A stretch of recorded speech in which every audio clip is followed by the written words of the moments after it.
আমার উপরে ওলামায়ে কেরাম রাগ, আমি মোবাইল চালাই না কেন বেশি। সব পুরো বাংলাদেশে সবাই রাগ, মনে করে ইদানিং আমি 7 বছর যাবত মোবাইল আমি মোবাইল রিসিভ করি না।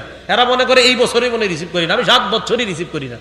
এখন আমার দোষ দেয় আমি এখন রিসিভ করি না। আমি আবার বলছি, হ্যাঁ জানাইয়া দিবেন এটা, আমি 7 বছর মোবাইল রিসিভ করি না, সাধারণত আমার কয়েকজন ছাড়া, আম্মা আর কয়েকজন আছে, এদের ছাড়া। কেন?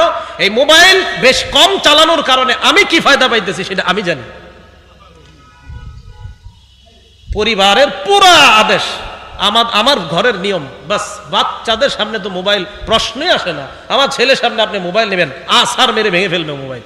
নেন, সন্তান আপনি নষ্ট করবেন, নিজ দায়িত্বে নষ্ট করবেন, অসম্ভব। আপনি চেষ্টা চালায়া যান, ভবিষ্যতে আমার সন্তান কি হবে আল্লাহ জানে। আমি তো চেষ্টা করছি, এটা আল্লাহরে বলতে পারবো, কারণ আমি দায়িত্বশীল। আল্লাহ আমাকে জিজ্ঞাসা করবে, হ্যাঁ আল্লাহ আপনাকে জিজ্ঞাসা করবে, এই কথা মাথায় রাখেন। এই পরীক্ষায় 90 না আরো বেশি 95% মানুষ এই জায়গায় ধরা খাবে, সন্তানের হাতে গজব ছোটবেলা থেকে যারা উঠাই দিচ্ছে ধরা খাবে। আল্লাহকে ভয় করেন।